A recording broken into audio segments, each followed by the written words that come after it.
Hey guys, it's morning and it's the day off here in Denmark.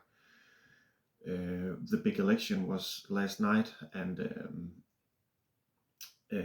I wanted to tell you a bit about you know the results and the Danish political system, and I'm going to give you my take. And I'm not an expert. Goodness gracious, I'm not an expert, and I'm probably wrong, but it's it's how I see it. So you can take it or leave it. But yeah, like the good thing about the Danish system is that we don't have only two large options. Like we have a lot of parties. That being said, these parties usually agree to point to two different leaders, so it kind of defaults to two choices anyway, just with more nuances, you could say.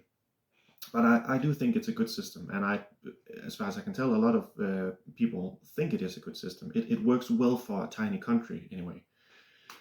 So I cleared my board here so I could illustrate things for you. Now we basically have like a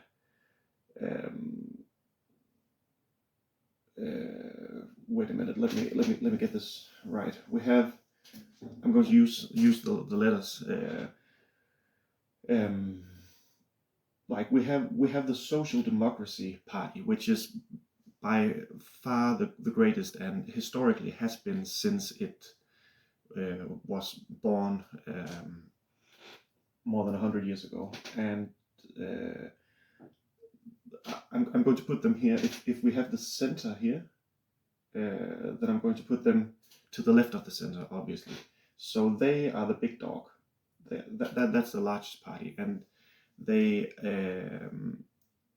are usually in the government, because the government can consist of several parties. It can also consist of only one party if that party gets enough votes, mandates they call it. So so the Social Democracy Party is usually involved in the government. There have been stretches where they've been sidelined, but even then they still have a fair share of mandates, so they still influence, because that's another great thing. I do believe that it's not unique for the Danish system, but it's a great thing that they still have to work together, so that the government doesn't just decide that they can't just plow through and do whatever they want. They still have to agree often with the other parties outside of government. So anyway, then on the right we have a party that's very confusingly named Left. They are named so because there used to be a right, which was even further right, but Left is the big conservative party in Denmark. I'm going to have to translate here, because in Danish, liberal means conservative. That's so confusing. So excuse me if I trip up. And left is also very confusing, but they are conservative, and they are the big conservative party. And so they are, I feel they are very close to each other. Like I heard during one of the previous election rounds that the budget they had planned out, if they won either of these two big parties, there were like, I think it was 13 billion kroners worth of difference between them. And I was like, my goodness, that's a lot of, they really disagree on how to spend the money. And then I learned the budget is just insanely large. So those 13 billions or whatever it was, that was less than 1%. So I'm just like, does it really matter who's who's in power? They are pretty much in agreement on everything. Anyway, then like these are the two large parties, and I would say they're pretty close to each other, and they're pretty close to the center. And even still, in the center, we have a couple of other mid-sized parties. So we have they're called the Radicals. They are not radical at all. They are as non-radical as it gets, but that's the name they chose. and we have some fairly new one called the moderates, and a smattering of some smaller. We can't be bothered naming all of them. There's too many. I can't even remember. And then we have on the left here, we have some that are more socialist than the social democracy. So we have one that's called the Socialistic Folk Party. That sounds dangerous, right? And then we have the ones called the Unity List. And then we also have some here that are a bit more conservative than left. Those are actually called conservatives. And we have the ones called the Conservative Alliance. So that sounds conservative. Okay, so here's the thing. Like, so if we start from the left, like the Unity List, they are historically like a proper communist party. They are a revolutionary socialistic party. It was in their manifest that they wanted to overthrow the system. How they were going to do it through getting votes, I don't know. It worked for a certain German guy I'm not even going to mention, and he wasn't communist by any means, but he was crazy. And then we have these guys. They are reformist socialists. They were, and that's what they teach us at school. That's what I was taught 20 years ago. And like these guys over here, they are historically, even left were historically like very anti-government and very low tax. So they want American standards, American conditions. They want to strip it back. They want the poor to die in the streets, and that kind of conservative, like historically. But just like these guys are no longer communist. Come on. It's not Russia 1920.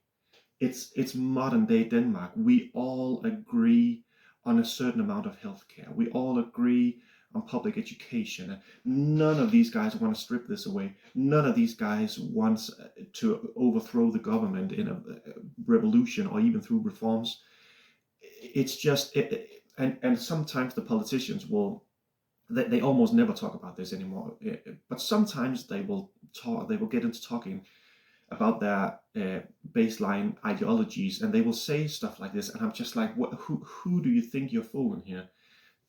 Why are they always trying to paint that picture of them being so far apart and so in disagreement about everything? And it's so crucial who we vote for. It makes a huge difference.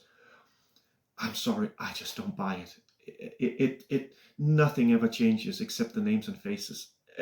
So anyway, you can tell I've lived in a baby bubble for 6 years, so I've just been like trying to keep these kids alive and trying to keep my own head above water. So I haven't really been bothered with this stuff. That I've just been like, can you just please shut up and not ruin the country until I get back to actually listening to what you're saying. So they annoy me a bit when they do this stuff, because it's just a game. They just really want to paint this picture of how it used to be. But now I would argue that's just this inertia that just pulls everything in here, and the power is always gonna be around here one way or the other. And even if some of the radical parties further away from the center would get a majority of votes, which they never will, it's just never going to happen. But let's play with the thought. Let's say they did. They are not going to strip away healthcare. They are not going to make the government, 100% of society. They know that's not gonna work, and they would never, even if they had the power to do so, they would probably not anyway, because they would still need to pull on some of the big center parties to get the mandate. So now, one last thing before I'm done ranting here. So, who did I vote for? That's the crazy. That's the interesting thing. I bet you're dying to know. Now, I'm a poor sucker. I have been poor in terms of Danish standards. I'm not starving in the street, but compared to what people make around here, holy shit, we are rich. So, and I have been making like way below average for a long time, because I have been trying stupidly to live off of my books, which is not a good career choice if you want to be rich. But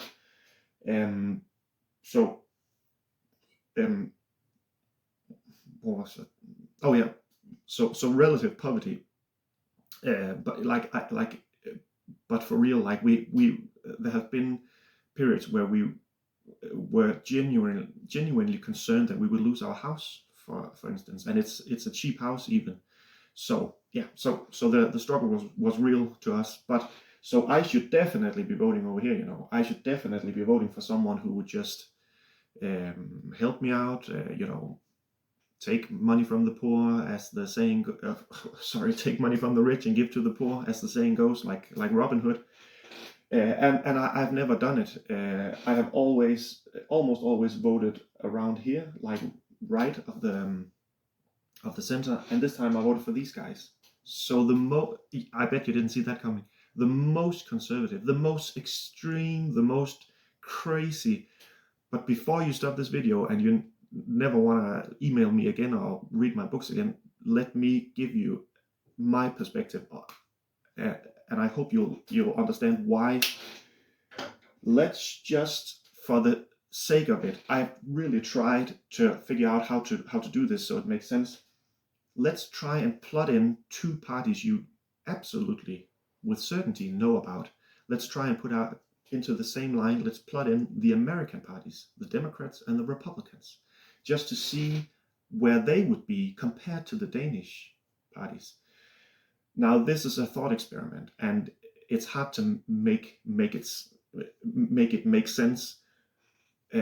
But let's just do a crude number. Let's just say, that this line is it's basically, how big do we want the government to be? How high do we want the taxes to be? That's pretty much how the parties would line up, if that's the criteria for this line. So, and before I plot in the American parties, let me just tell you that. So right now, the tax in Denmark is high. I believe it's the highest on the planet, or close to it, and it gets higher the more you earn. So, but I think we pay around 50%. Some a bit more, some a bit less, but 50%, and that's high. I'm sure if you're not from Denmark, then you would say, Jesus, that's a lot. It is. And so these guys, like these outer parties. So what do they want? Do these guys want to crank the tax up to 100? I don't think so. I don't know, because they don't give numbers, because they want to be murky. They don't want to be transparent, But these guys, they actually gave a few numbers this time, which I think I appreciate. So what they wanted to do, like when we earn money, like when our salary gets over a certain point, which is a pretty damn high point, but as soon as it gets over there, then the tax goes from 39%, and then everything you earn above here, you are taxed 60%, 61%. So they want to roll that back to 50%. They don't want to touch this tax. And also they want that, like the first $900 we earn, they would have no tax at all on those. So the theory is that would help ordinary people with low income. That's another debate. I don't know if that would work. I have no idea. But anyway, so they gave some numbers. So they would, like the largest, like the top tax, they would roll back 10%, and they would ease off a bit at the bottom. That's not stripping away, government. That's not putting the tax at zero. That's not radical. That would still leave us with the world's highest tax or very close to it. And that's the most conservative party we have. So now I'm going to plot in the American parties where I believe they would be. So I would put the Republicans around here. Did I say Republicans? I mean, I meant the Democrats. And the Republicans would be over there somewhere. I am pretty sure that even Obama would look at these guys, the Conservative Alliance, and he would be like, goodness gracious, they still want over 50% in taxes. They're communists. Like, I really think that's the perspective. That's what we have. So I'm not saying like all the Danish parties are socialists. That's not what I'm saying. I'm just saying we in Denmark, it's different conditions. We all agree on these things. They are pretty much no-brainers, you know. A large healthcare system, a large public education system, a large government. These guys just want to roll it back a bit. They're like, come on, there are too many rules. Taxes are getting pretty crazy. Like people have a hard time paying for groceries and stuff like that. And I agree with that. I relate to that. I think that's common sense. So I don't care where they are on this line. I just basically these guys are the ones that nauseate me the least. So they got my vote. And I do believe in a global perspective, they are pretty darn not radical. They're pretty they're pretty easygoing. So anyway, that was my very uneducated, uninformed, ranty take on the Danish system. I don't suppose you learned anything useful, but yeah. Anyway, there we go. So no matter where you live, States, Britain, down under, Canada, I know a bit about the American system. We can't help but learn about it because it's all over the news. And I also know a bit about the system over in the UK because we hear a bit about that too. I know a bit about the German system because they are our neighbors, and but I'm very interested to learn. So please, shoot me back an email or leave a comment on this video and tell me how does the system work at your country? Where do you personally feel it's at right now? And feel free to rant like I did. If you have anything you need to get off your chest, it's healthy. Believe me. Okay, yeah, that's all. Thanks for sticking with me. I'll see you. Bye. I just remembered I completely forgot to tell you about the results. So up until last night, the government consisted of three parties: Social Democrats, Left, and Moderates. So three center parties, I would say. And Prime Minister was Mette Frederiksen from this party, and I'm willing to bet that she will continue as Prime Minister. Her party is still the largest, even though it went back a bit. But we don't know yet because they're still fighting it out or doing rock, paper, scissors or whatever they do to try and figure out things. So they will announce it later today. But the power is going to stay in here somehow or other. I'm absolutely sure of it. And like I told you, like these two parties, they have been in the government in one way or the other for like, I don't know, 4 generations or something. I really have to think hard to go back to a government where they weren't somehow involved. So it's the inertia I told you about. It's like there's a black hole of gravity in here that just pulls it in. So yeah, I don't think anything real is going to change, and it is what it is.